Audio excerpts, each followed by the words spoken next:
Día 93. El libro de Esther, capítulo 6. Esa noche, el rey no podía dormir. Entonces ordenó a un asistente que le trajera el libro de la historia de su reino para que se lo leyeran.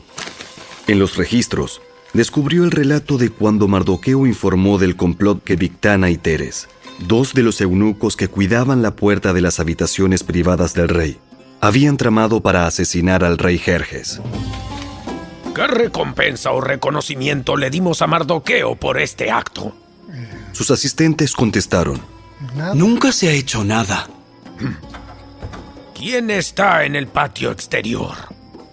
Resulta que Amán acababa de llegar al patio exterior del palacio para pedirle al rey que atravesara a Mardoqueo en el poste que había preparado. Entonces, los asistentes contestaron al rey: Es Amán el que está en el patio.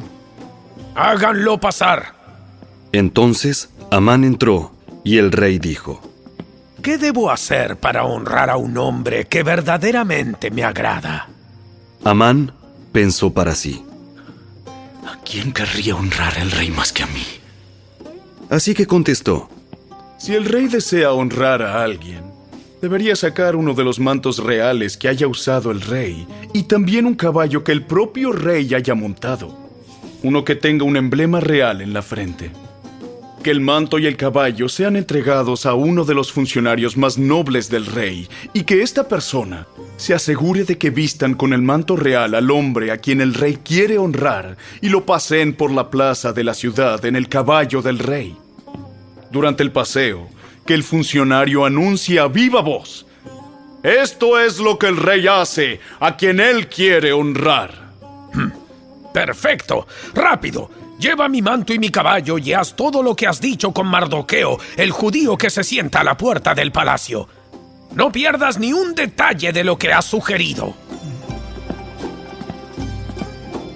Entonces Amán tomó el manto y se lo puso a Mardoqueo. Lo hizo montar el caballo del rey y lo paseó por la plaza de la ciudad, gritando: Esto es lo que el rey hace a quien él quiere honrar. Después, Mardoqueo regresó a la puerta del palacio, mientras que Amán se apresuró a volver a su casa desalentado y totalmente humillado. Cuando Amán le contó a su esposa, Ceres, y a todos sus amigos lo que había sucedido, sus sabios consejeros y su esposa dijeron: Ya que Mardoqueo, este hombre que te ha humillado, es de origen judío, jamás tendrás éxito con tus planes contra él. Será tu ruina seguir oponiéndote a él. Mientras estaban hablando, llegaron los eunucos del rey y enseguida se llevaron a Amán al banquete que Esther había preparado. El libro de Esther, capítulo 7. Entonces el rey y Amán fueron al banquete de la reina Esther. En esta segunda ocasión, mientras bebían vino, el rey volvió a decir a Esther: Dime lo que desees, reina Esther. ¿Cuál es tu petición? Yo te la daré, aun si fuera la mitad del reino. La reina Esther contestó: Si he logrado el favor del rey, y si al rey le agrada conceder mi petición, pido que mi vida y la vida de mi pueblo sean libradas de la muerte. Pues mi pueblo y yo hemos sido vendidos para ser muertos, masacrados y aniquilados. Si solo nos hubieran vendido como esclavos, yo me quedaría callada, porque sería un asunto por el cual no merecería molestar al rey. ¿Quién sería capaz de hacer semejante cosa? ¿Quién podría ser tan descarado para tocarte a ti? Esther contestó: Este malvado Amán es nuestro adversario y nuestro enemigo. Amán se puso pálido de miedo delante del rey y de la reina. Entonces el rey, enfurecido, se levantó de un salto y salió al jardín del palacio. Amán, en cambio, se quedó con la reina Esther para implorar por su vida, porque sabía que el rey pensaba matarlo. En su desesperación, se dejó caer sobre el diván donde estaba reclinada la reina Esther, justo cuando el rey volvía del jardín del palacio. El rey exclamó: ¡Hasta se atreve a atacar a la reina aquí mismo, en el palacio, ante mis propios ojos! Entonces, en cuanto el rey habló, sus asistentes le cubrieron la cara a Amán en señal de condena. Luego, Arbona, uno de los eunucos del rey, dijo: Amán ha levantado un poste afilado de 23 metros de altura en el patio de su casa. Tenía pensado utilizarlo para atravesar a Mardoqueo, el hombre que salvó al rey de ser asesinado. ¡Que atraviesen a Amán en ese poste! Entonces, atravesaron a Amán con el poste que había levantado para Mardoqueo. Y la furia del rey se calmó.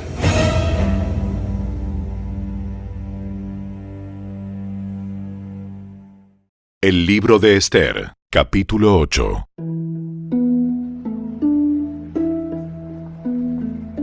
Ese mismo día, el rey Jerjes entregó a la reina Esther las propiedades de Amán, el enemigo de los judíos.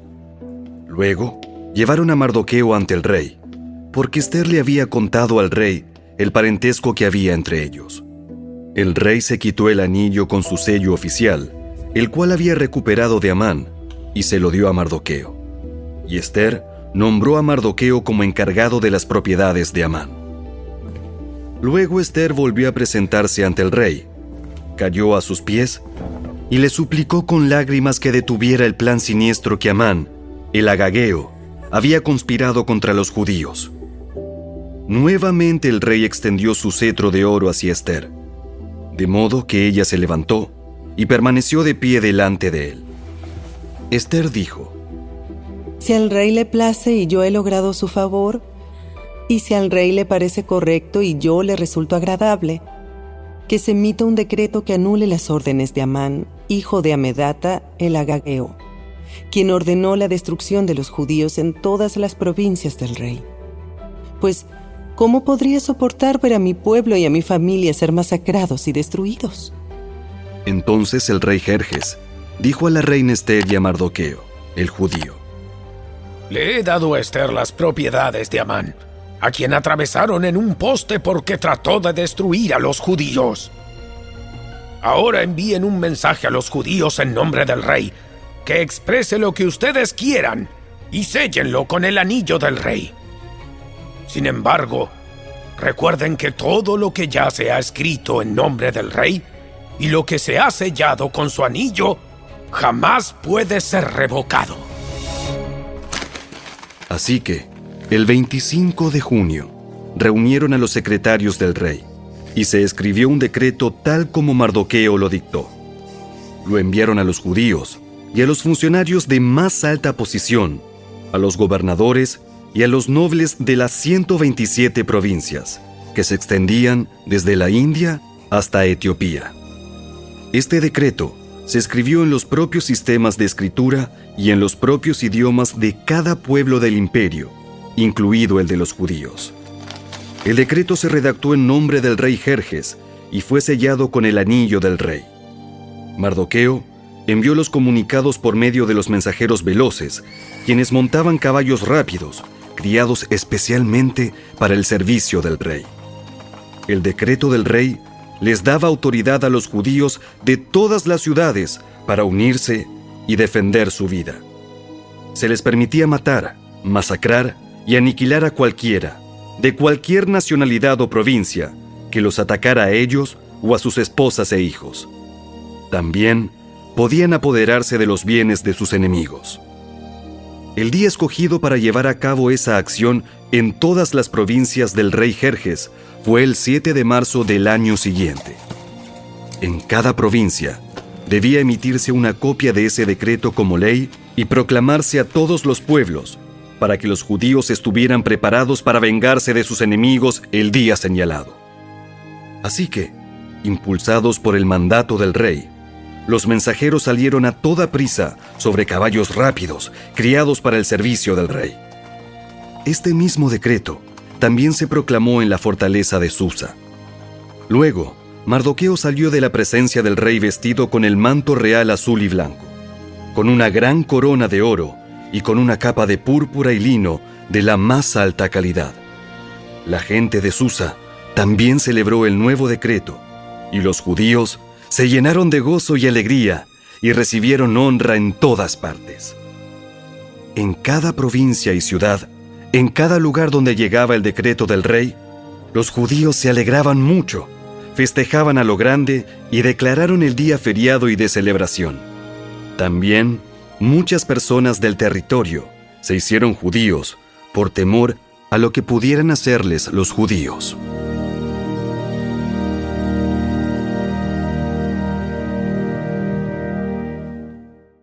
El libro de Esther, capítulo 9. Así que, el 7 de marzo, los 2 decretos del rey entraron en vigencia.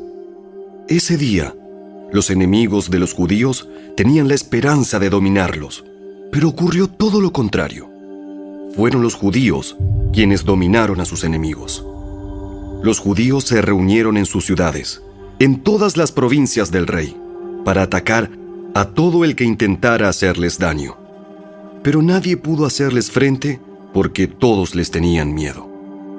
Además, todos los nobles de las provincias, los funcionarios de más alta posición, los gobernadores y los funcionarios reales ayudaron a los judíos por temor a Mardoqueo, pues a Mardoqueo lo habían ascendido a un alto cargo en el palacio del rey, y su fama se extendía por todas las provincias a medida que se hacía más y más poderoso.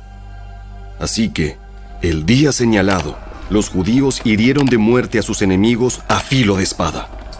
Mataron y aniquilaron a sus enemigos e hicieron lo que quisieron con quienes los odiaban. En la propia fortaleza de Susa, los judíos mataron a 500 hombres. También mataron a Parsandata, a Dalfón, a Aspata, a Porata, a Adalía, a Aridata, a Parmasta, a Arisai, a Aridai y a Baisata, los 10 hijos de Amán, hijo de Amedata, el enemigo de los judíos, pero no se quedaron con ninguna de sus pertenencias. Ese mismo día, cuando se le informó al rey el número de muertos en la fortaleza de Susa, hizo llamar a la reina Esther y le dijo: Los judíos mataron a 500 hombres solo en la fortaleza de Susa, además de los 10 hijos de Amán. Si aquí hicieron eso, ¿qué habrá pasado en el resto de las provincias? Ahora bien, ¿qué más quieres? Te será concedido. Dímelo y lo haré. Esther contestó: Si al rey le agrada que a los judíos de Susa se les dé permiso para hacer mañana lo que hicieron hoy, y que los cuerpos de los 10 hijos de Amán sean atravesados en un poste. El rey estuvo de acuerdo, y el decreto se hizo público en Susa. Atravesaron los cuerpos de los 10 hijos de Amán. Luego, el 8 de marzo, los judíos de Susa se reunieron y mataron a 300 hombres más, y otra vez tampoco se quedaron con ninguna de sus pertenencias. Mientras tanto, los demás judíos en todas las provincias del rey se reunieron para defender su vida. Quedaron aliviados de todos sus enemigos, al matar a 75,000 de los que los odiaban. Pero no se quedaron con ninguna de sus pertenencias. Eso ocurrió en todas las provincias el 7 de marzo, y el día 8 descansaron para celebrar su victoria con un día de fiesta y alegría. Los judíos de Susa mataron a sus enemigos el día 7 de marzo, continuaron el 8, y luego el día 9 descansaron, y lo designaron su día de fiesta y alegría. De manera que, hasta el día de hoy, los judíos del campo que viven en aldeas remotas celebran un día feriado anualmente en el día señalado a fines del invierno, en el cual se alegran y se mandan regalos de comida unos a otros. Mardoqueo registró esos acontecimientos y envió cartas a los judíos que vivían cerca y lejos, en todas las provincias del rey Jerjes, para motivarlos a celebrar cada año un festival durante esos 2 días. Les dijo que debían celebrar esos días con alegría y festejos, obsequiándose porciones de comida unos a otros y haciendo regalos a los pobres. Ese festival conmemoraría el tiempo en que los judíos quedaron aliviados de sus enemigos, cuando su dolor se convirtió en alegría y su duelo en gozo. Así que los judíos aceptaron la propuesta de Mardoqueo y adoptaron esa costumbre anual. Amán, hijo de Amedata el Agageo, el enemigo de los judíos, había conspirado para aplastarlos y destruirlos en la fecha escogida al echar suertes. A las suertes se las llama Purim. Pero cuando Ester se presentó ante el rey, él emitió un decreto que causó que el plan siniestro de Amán se volviera en su contra. Y tanto Amán como sus hijos fueron atravesados en un poste afilado. Por eso la celebración se llama Purim, porque es la palabra que se empleaba antiguamente para la frase echar suertes. Por lo tanto, debido a la carta de Mardoqueo y a la experiencia que vivieron, los judíos de todo el reino se pusieron de acuerdo para iniciar esa tradición y pasarla a sus descendientes y a todos los que se hacían judíos. Declararon que jamás dejarían de celebrar cada año esos 2 días prescritos en la fecha señalada. Esos días se recordarían y se mantendrían de generación en generación, y serían celebrados por cada familia en todas las provincias y ciudades del imperio. El festival de Purim nunca dejaría de celebrarse entre los judíos, ni se extinguiría de entre sus descendientes el recuerdo de lo ocurrido.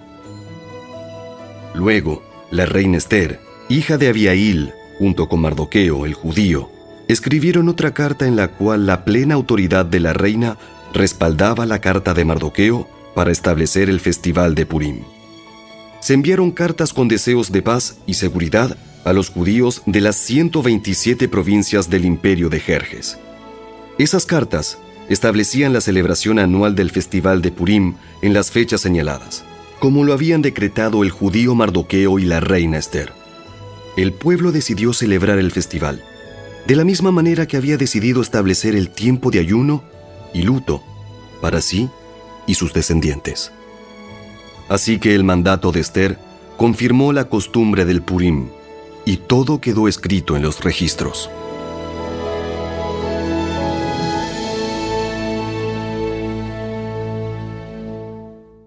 El libro de Ester, capítulo 10.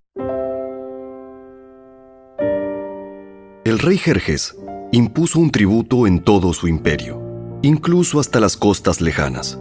Sus grandes logros y el relato completo de la grandeza de Mardoqueo, a quien el rey había ascendido, están registrados en el libro de la historia de los reyes de Media y Persia. Mardoqueo, el judío, llegó a ser primer ministro, segundo en mando después del propio rey Jerjes. Fue un hombre muy importante entre los judíos, de gran estima ante ellos, porque siguió actuando a favor de su pueblo y defendiendo el bienestar de todos sus descendientes.